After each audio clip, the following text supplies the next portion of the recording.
Okay, okay, okay.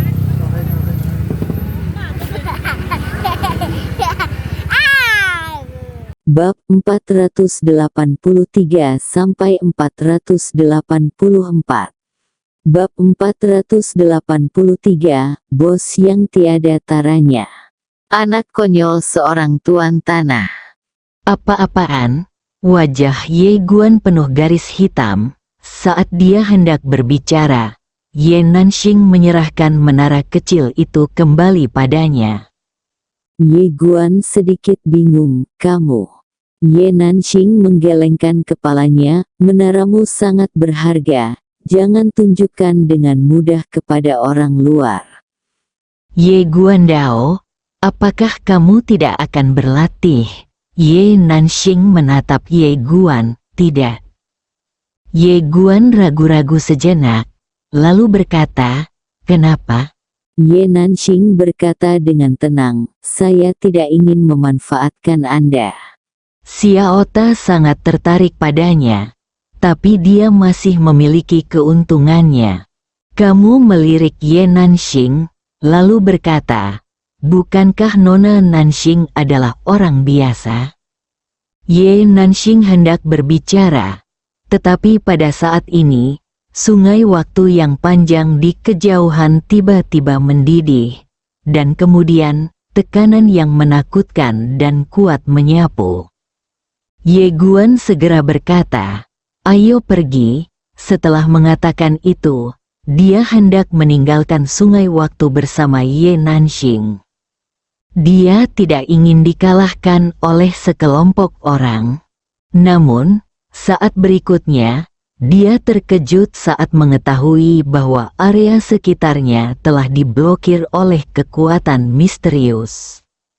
Tidak bisa keluar.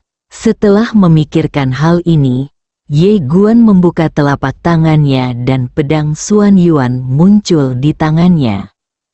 Karena kamu tidak bisa keluar, ayo lakukan. Pada saat ini, lusinan orang tiba-tiba muncul di kejauhan. Semuanya adalah time retrogrades, dan pemimpinnya tidak lain adalah Yue Chen dari sebelumnya. Selain Yue Chen, ada pemuda berkulit putih. Anak laki-laki berbaju putih menatap Ye Guan dengan mata dingin. Yue Chen memandang Ye Guan dan terkekeh. Jika kamu pernah berada di Kekaisaran Malam Abadi, aku benar-benar tidak bisa melakukan apapun padamu untuk saat ini.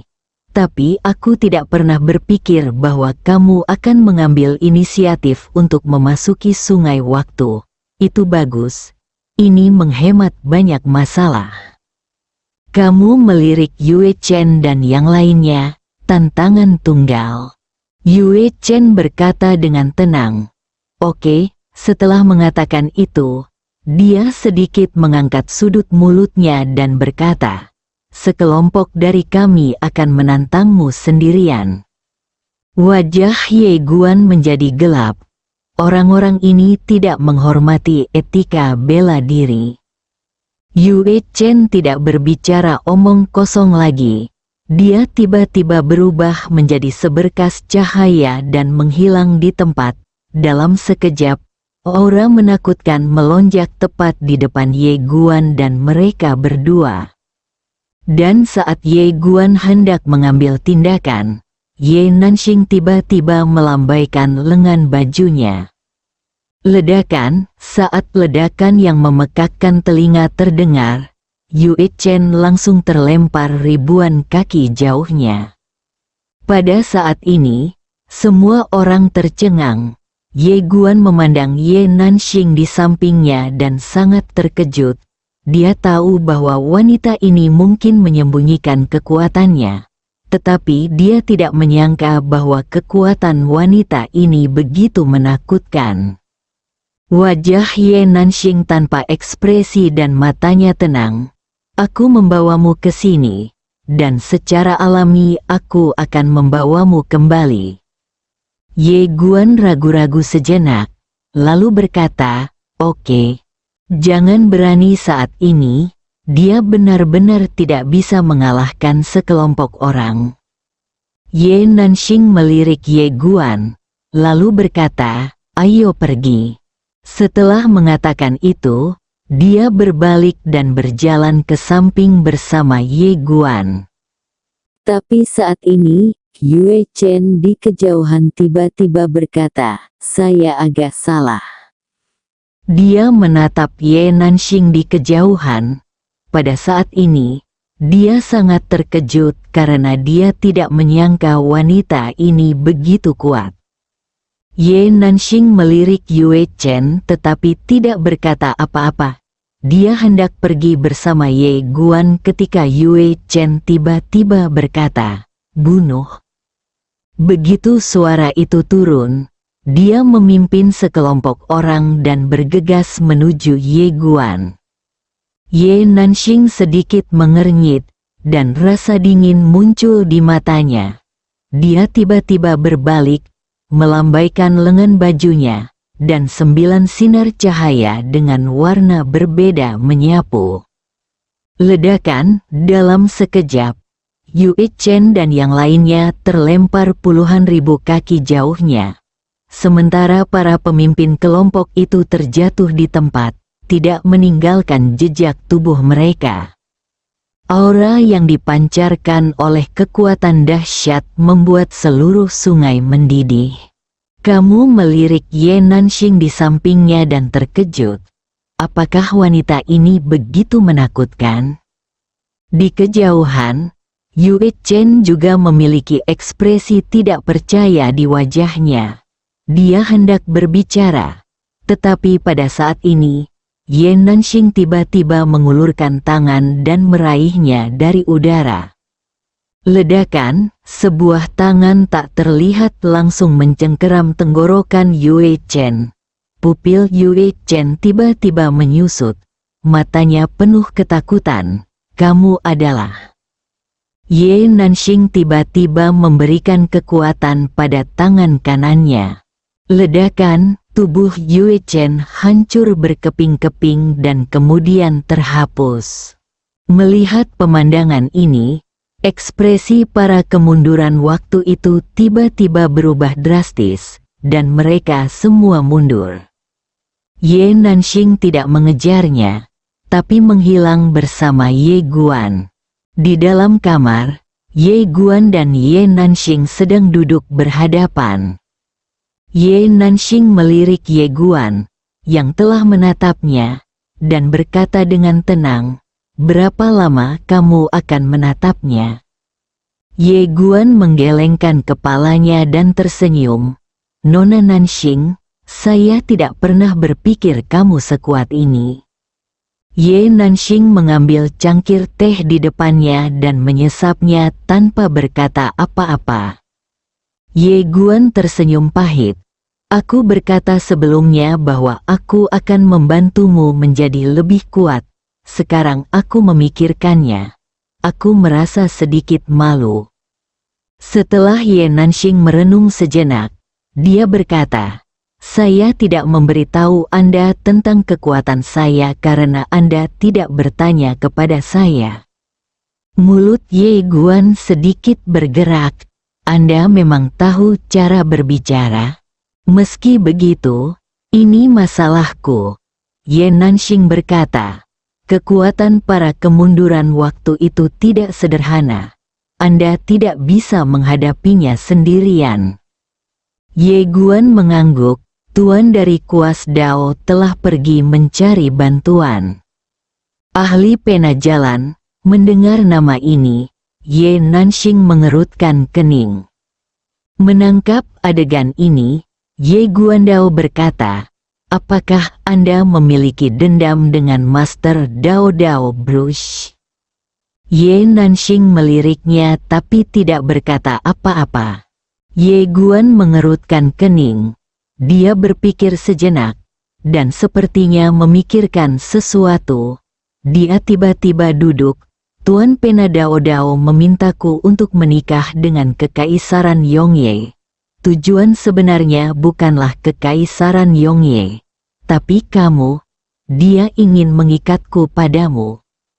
Ye Nanxing mengambil cangkir teh dan menyesapnya lagi tanpa mengucapkan sepatah kata pun. Melihat persetujuan Ye Nanxing, wajah Ye Guan tiba-tiba menjadi gelap. Sial, orang ini sangat perhitungan, bukan?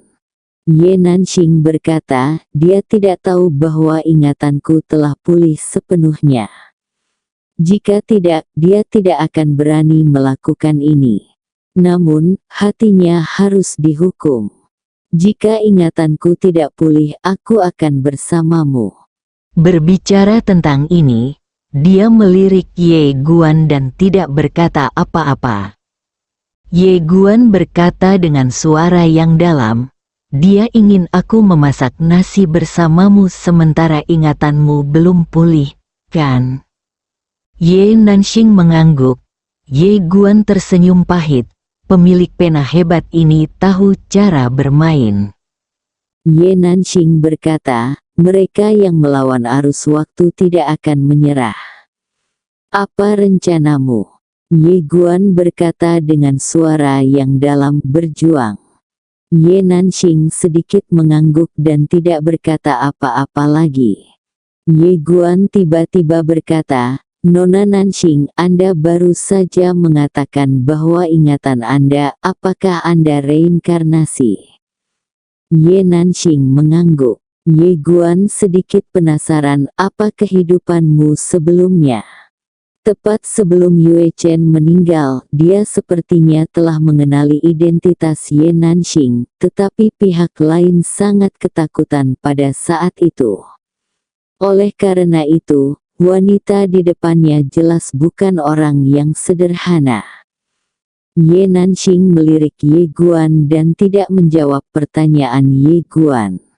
Ye Guan tertarik dan berhenti bertanya. Dia sepertinya memikirkan sesuatu. Dia menggelengkan kepalanya dan tersenyum, aku benar-benar tidak tahu tujuannya. Jika aku tahu. Berbicara tentang ini, dia tidak berkata apa-apa lagi. Ye Nanxing memandang Ye Guan, apa yang akan terjadi jika aku tahu? Ye Guan berkata dengan sungguh-sungguh, jika dia tahu, dia tidak akan seperti ini, tapi bagaimanapun juga, dia menghitung seperti ini karena aku. Bagaimanapun itu semua adalah masalahku. Dia tidak menyalahkan pemilik pena Dao Dao. Bagaimanapun, pihak lain ingin mencarikan bantuan untuknya. Namun, tentu saja hal seperti ini tidak akan terjadi lagi, harus menghindari perhitungan seperti itu. Ye Nanxing berkata, saya juga tahu sesuatu tentang kesengsaraan kosmik ini. Perilaku Anda dengan dewa sejati itu tidak diragukan lagi bertentangan dengan alam, karena sejauh yang saya tahu, bencana kosmik tidak dapat dihentikan ketika terjadi. Anda, Ye Guan mengangguk, aku tahu, aku butuh waktu. Ye Nanxing menatap Ye Guan, waktu. Ye Guan mengangguk sedikit, jika bencana kosmik terjadi sekarang, semua makhluk hidup di alam semesta akan musnah. Pada saat itu, jalan jahat dan mereka yang mendukungnya di tahun-tahun kemunduran akan menjadi satu-satunya makhluk hidup di alam semesta ini. Ye Nanxing berkata, dengan kekuatanmu, kamu bisa bertahan jika kamu tidak menghentikanku. Ini adalah salah satu bentuk persuasi. Ye Guan tahu bahwa Ye Nanxing memiliki niat baik, dan segera berkata sambil tersenyum, Nona Nanxing, saya mengerti maksud Anda, tetapi jika Sister Zen dan saya tidak menghentikannya, semua makhluk hidup di alam semesta sejati dan alam semesta Guanxuan akan melakukannya, binasa. Sejujurnya, meskipun saya bukan orang suci, saya adalah Raja Alam Semesta Guanxuan, dan saya memiliki tanggung jawab untuk melindungi rakyat saya. Ye Nanxing memandang Ye Guan, jika kamu menyerah, kekuatanmu akan menjadi lebih kuat, karena aku bisa merasakan bahwa kamu memiliki terlalu banyak ikatan, dan ikatan ini tidak baik untuk ilmu pedangmu. Ye Guan bertanya, kultivasi keilahian. Ye Nanxing mengangguk. Ye Guan tersenyum dan berkata, kultivasi keilahian terlalu sepi. Oleh karena itu, saya masih ingin menjadi lebih manusiawi. Ye Nanxing berkata, tahukah Anda mengapa para kemunduran waktu itu ingin membunuh Anda? Tanpa menunggu jawaban Ye Guan, dia menambahkan, karena umur mereka akan segera berakhir. Perintah Tuhan yang benar membantu cara yang baik untuk menekan semua makhluk hidup. Kecuali mereka melampaui jalan besar, umur setiap orang akan berakhir, dan kemudian debu akan kembali menjadi debu, dan debu akan kembali menjadi debu. Di antara mereka, itu sebabnya kami berakhir dalam situasi ini karena kami tidak memiliki cukup kekuatan. Berbicara tentang ini, dia menggelengkan kepalanya sedikit. Apa hal yang paling menakutkan di dunia? Itu bukan kematian, tetapi ketika kamu mengetahui tanggal kematianmu. Jika kamu seperti orang biasa, kamu tidak tahu kapan kamu akan mati. Jika suatu hari kamu mati mendadak, itu bukan apa-apa, tapi kamu tahu dengan jelas kapan kamu akan mati. Berapa banyak orang di dunia yang benar-benar bisa melihat hidup dan mati? Ye Guan terdiam. Ye Nanxing melanjutkan, lagi pula, mereka tidak benar-benar putus asa. Mereka masih bisa melihat harapan. Tapi sekarang, perintah dari Dewa Sejati telah secara langsung menghalangi harapan mereka. Menurutmu apa yang akan mereka lakukan? Mereka pasti sangat ingin memakan dagingmu, menggerogoti tulangmu. Ye Guan tiba-tiba berkata, Nanking, bisakah kamu membantuku? Ye Nanxing tercengang. Dia terkejut. Sangat-sangat tidak terduga. Karena menurutnya Ye Guan pasti tidak akan mengajukan permintaan seperti itu, karena agak berlebihan, dan karakter pria di depannya adalah tipe orang yang tidak suka merepotkan orang lain. Harus dikatakan bahwa tidak ada orang normal yang akan mengajukan permintaan seperti itu.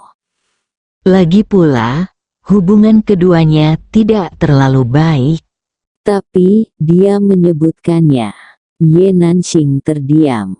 Kata-kata Ye Guan yang tiba-tiba membuatnya sedikit bingung harus menjawab apa. Menolak. Entah kenapa, melihat mata tulus dan penuh harap dari pria di depanku, serta kata-kata penolakannya, aku tidak bisa mengatakannya dengan lantang. Bab 484 Bunuh. Membunuh. Melihat keheningan Ye Nanxing, Ye Guan berkata lagi, situasi saya saat ini memang tidak terlalu baik.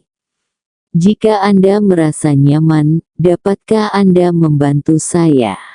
Setelah mengetahui tentang kekuatan menakutkan Ye Nanxing, dia ragu-ragu dan berjuang sejenak sebelum akhirnya memutuskan untuk memenangkan hati wanita di depannya. Kekuatan wanita ini begitu menakutkan. Jika dia bisa berdiri di sisinya, pasti akan sangat bermanfaat baginya. Yang paling penting adalah dia takut wanita ini akan tertarik dengan sekte masa lalu. Dan karena Anda ingin memenangkan hati orang lain, maka tentu saja Anda harus menghindari wajah ini dengan tepat. Ini seperti berbisnis di dunia sekuler. Seringkali Anda hanya bisa tidak tahu malu, Anda bisa mati kelaparan. Mereka yang tidak tahu malu tidak terkalahkan. Mendengar kata-kata Ye Guan, Ye Nanxing menatapnya, matanya tenang dan dia tidak berbicara. Ye Guan memikirkan kata-katanya dan kemudian berkata, "Nona Nanxing." Ye Nanxing tiba-tiba berkata, "Apa yang harus saya lakukan?" Ye Guan terkejut sesaat lalu sangat gembira, "Nona Nanxing, apakah Anda bersedia membantu?" Ye Nanxing memandang Ye Guan, "Apa yang harus saya lakukan?" Ye Guan menyeringai dan tidak berkata apa-apa. Ye Nanxing sedikit mengernyit, "Mengapa kamu tersenyum?" Ye Guan masih tidak berbicara. Dia tahu bahwa wanita di depannya mengatakan itu untuk membalasnya. Melihat ekspresi Ye Guan, Ye Nanxing menggelengkan kepalanya sedikit. Pria ini melihat niatnya. Entah kenapa, dia merasa sedikit bahagia di hatinya. Jika pria ini benar-benar memberinya manfaat, dia merasa sangat menginginkan manfaat itu sebelum membantu, maka itu tidak ada artinya. Saat ini, Ye Guandao berkata, "Nona Nanxing, apakah Anda tahu sekte masa lalu?" Ye Nanxing menarik kembali pikirannya dan mengangguk sedikit, "Saya tahu sesuatu." Ye Guan bertanya, "Sekte macam apa ini?" Ye Nanxing melirik Ye Guan, "Sangat kuat. Sangat kuat." Ye Guan berkata dengan suara yang dalam, "Saya mendengar master dari Daobi berkata bahwa master dari sekte masa lalu pernah membantai suatu era. Apakah itu benar?" Pemimpin sekte yang lalu. Setelah Ye Nanxing terdiam beberapa saat, dia mengangguk, "Ya." Ye Guang memandang Ye Nanxing, "Apakah kamu kenal dia?" Ye Nanxing mengangguk, "Aku mengenalmu." Ye Guan sedikit terkejut. Ye Nanxing menambahkan, "Ini masih agak familiar." Brengsek. Mata Ye Guan tiba-tiba melebar, sedikit sulit dipercaya, agak familiar. Ye Nanxing mengangguk, "Ya." Ekspresi Ye Guan tiba-tiba menjadi aneh.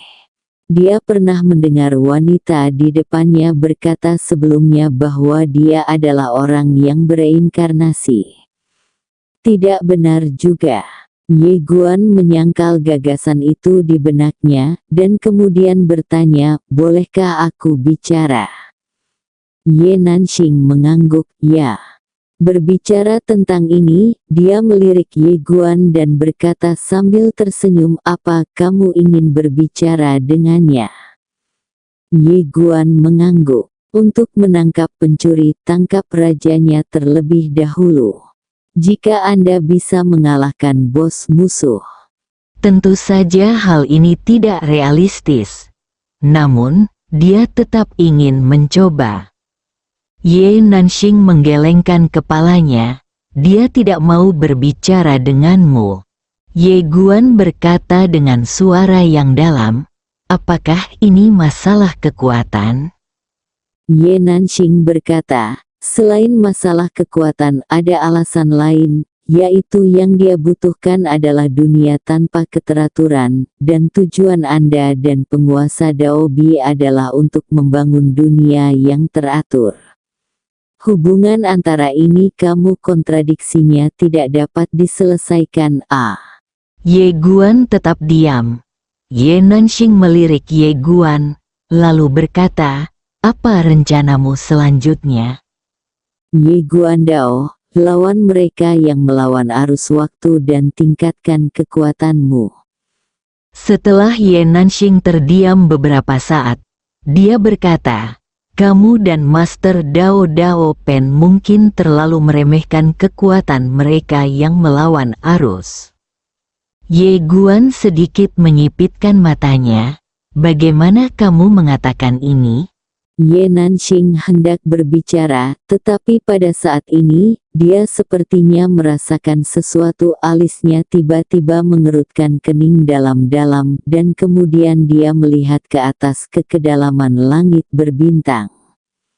Melihat adegan ini, wajah Ye Guan menjadi gelap.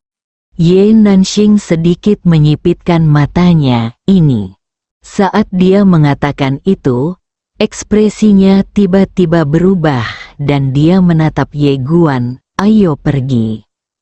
Setelah mengatakan itu, dia tiba-tiba meraih bahu Ye Guan, menghilang dalam sekejap, dan ketika dia muncul kembali, mereka berdua sudah berada di langit berbintang. Hampir di saat yang bersamaan, ratusan aura kuat tiba-tiba muncul tidak jauh di belakang Ye Guan dan Ye Guan seperti hantu. Di belakang mereka berdua, berdiri 100 orang kuat misterius. Orang-orang kuat ini semuanya mengenakan baju perang hitam pekat, mengenakan helm bulu hitam, dan memegang tombak panjang bergerak muncul. Seluruh langit berbintang mulai mendidih secara bertahap. Tentara malam abadi. Orang-orang yang datang semuanya berada di alam kaisar takdir. Ye Jun juga muncul di samping Ye Guan dan mereka berdua melihat ke kedalaman langit berbintang dengan ekspresi serius. Tuan Ye, di mana Tuan Dao Pen? Ye Guan Dao akan memindahkan bala bantuan. Ye Jun memandang Ye Guan, berapa lama untuk kembali? Ye Guan Dao, 3 hari.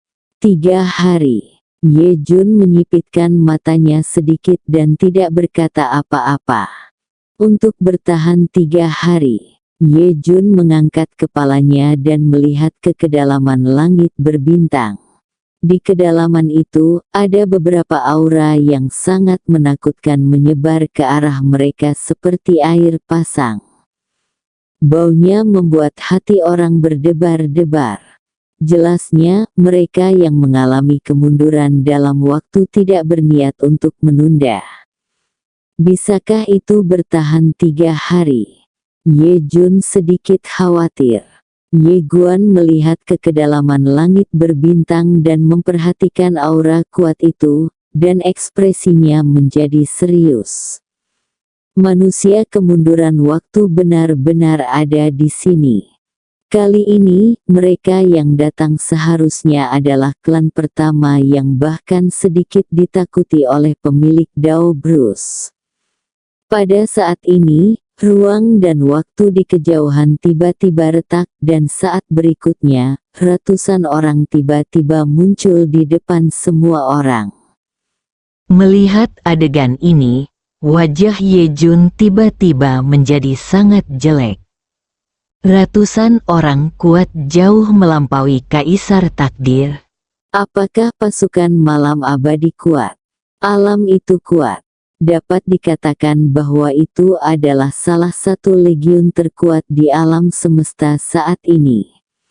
Bagaimanapun, mereka semua terdiri dari Kaisar Takdir yang kuat. Namun, pada saat ini, Legiun Malam Abadi ini benar-benar tertekan dalam hal nafas dan momentum di depan para kemunduran waktu itu.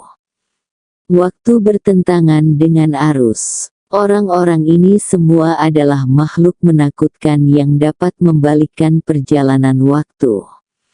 Dapat dikatakan bahwa mereka semua adalah orang-orang kuat di zaman aslinya. Para pejuang top dari semua era berkumpul bersama. Melihat pemandangan ini, hati Lord Ye tiba-tiba tenggelam ke dasar.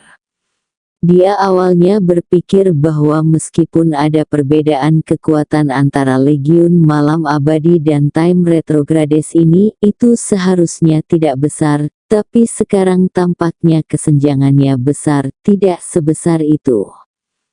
Tidak pada level yang sama. Wajah Ye Guan menjadi gelap ketika dia melihat adegan ini. Dia masih meremehkan para kemunduran waktu ini.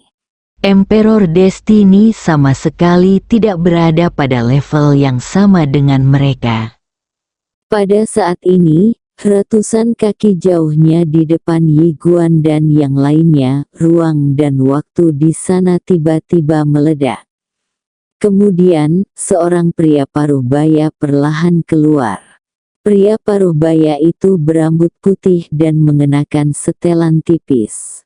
Mengenakan jubah putih dan sosok yang agung, dia memancarkan kekuatan yang tak terlihat dan seluruh alam semesta tampak sangat kecil di hadapannya. Dan saat pria paruh baya itu berjalan keluar, semua orang di tempat tersebut merasakan penindasan yang tak terlihat, seolah-olah ada batu besar yang menghalangi jantungnya, membuatnya sulit bernapas. Melihat pria paruh baya ini, Ye Nanxing, yang berada di samping Ye Guan, mengerutkan kening. Makam pertama. Mausoleum pertama. Orang kuat dari klan pertama, bisa masuk 5 besar dalam kekuatan. Mata Ling pertama tertuju pada Ye Nanxing, alisnya yang tebal berkerut. Itu kamu. Ye Nanxing menatap makam pertama. Kamu satu-satunya dari klan pertama? Fesling terkekeh. Tidak cukup, Ye Nanxing berkata, coba. Gayung bersambut. Fesling menatap Ye Nanxing, sejauh yang saya tahu Anda tidak pernah terlibat dalam hal-hal ini. Mengapa Anda memilih untuk membantu Ye Guan kali ini? Ye Nanxing berkata dengan tenang, saya menyukainya. Apakah tidak apa-apa? Ling pertama mengerutkan kening. Ye Nanxing menoleh untuk melihat ke arah Ye Guan. Aku belum sepenuhnya memulihkan kekuatanku, jadi aku hanya bisa membantumu menahannya. Aku serahkan sisanya padamu. Ye Guan mengangguk, terima kasih. Ye Nanxing memandang Ye Guan, hati-hati. Setelah mengatakan itu, dia tiba-tiba mengambil langkah ke depan. Dengan langkah ini, cahaya putih langsung menyelimuti dirinya dan makam pertama. Yang terkuat tertahan, namun, masih ada ratusan pembangkit tenaga listrik terkemuka. Ye Guan melihat ke arah kelompok kemunduran waktu di kejauhan dan berkata, Senior, biarkan pasukan malam abadi mundur. Legiun malam abadi sangat kuat, tetapi tidak dapat bersaing dengan orang-orang kuat di depan mereka. Jika mereka bertarung dengan kuat, mereka hanya akan mati sia-sia. Ye Jun memandang Ye Guan, Tuan Ye, kami mempertahankan formasi semalam untuk membantu Anda menekan kekuatan mereka. Ye Guan mengangguk, oke. Lord Ye memimpin Legiun Yong Ye mundur ke samping, dan kemudian memimpin semua orang mundur ke samping. Ye Jun tiba-tiba berteriak dengan marah, mulai formasi. Ledakan di Kekaisaran Evernight, cahaya putih membubung ke langit dan langsung menuju ke kedalaman langit berbintang. Dengan munculnya cahaya putih ini, energi misterius muncul di mana-mana. Formasi malam abadi. Di bawah penindasan formasi malam abadi, mereka berdua tiba-tiba mengerutkan kening pada kelompok Time Retrogrades di kejauhan. Kekuatan mereka ditekan setidaknya 30%. Ye Guan berjalan perlahan menuju kelompok pemberontak waktu dan terkekeh. Apakah ada orang yang keluar untuk menantang satu sama lain? Pada saat ini, seorang pria paruh baya yang memimpin kelompok kemunduran waktu tiba-tiba berkata, Tuan Ye, jika Anda ingin menunggu orang-orang kuat dari alam semesta sejati dan alam semesta Guanxuan menyelamatkan Anda mungkin akan kecewa. Karena kita orang-orang telah menghentikan mereka. Ye Guan tetap diam. Pergi dan hentikan seseorang. Meski begitu, hanya aku yang tersisa. Kemunduran ratusan kali, jadi apa yang perlu ditakutkan? Setelah membaca ini, Ye Guan tiba-tiba tertawa. Ledakan, lightsaber pedang emas tiba-tiba muncul dari tubuhnya dan menembus langit. Pedang suci Xuan Yuan. Ye Guan membuka telapak tangannya, dan pedang suci Xuan Yuan terbang ke tangannya. Saat dia memegang pedang, darah kaisar api di tubuhnya tiba-tiba mendidih. Dan kemudian, seberkas cahaya keemasan terus menyembur keluar dari tubuhnya saat kuat aura ilmu pedang dan aura garis keturunan kaisar api menyatu. Dan seluruh galaksi dihancurkan dan dihancurkan lapis demi lapis oleh kedua aura ini pada saat ini. Melihat pemandangan ini, pria paruh baya terkemuka itu sedikit menyipitkan matanya dan berkata, "Bunuh." Begitu suara itu turun, semua orang hendak mengambil tindakan. Tetapi pada saat ini, aura menakutkan tiba-tiba keluar dari tubuh Ye Guan di kejauhan, dan saat berikutnya, auman naga bergema di seluruh galaksi. Ledakan di mata semua orang, naga surgawi melonjak ke langit dari tubuh Ye Guan. Naga surgawi itu panjangnya puluhan ribu kaki. Ia berputar-putar, mengangkat kepalanya dan meraung. Dan oman naga mengguncang bintang-bintang. Dalam sekejap, naga surgawi berubah menjadi cahaya keemasan dan tenggelam ke dalam tubuh Ye Guan. Fusi, ledakan. Dalam sekejap, ranah Ye Guan langsung menghantam kaisar takdir. Tidak hanya itu, auranya juga melonjak pesat, bersambung.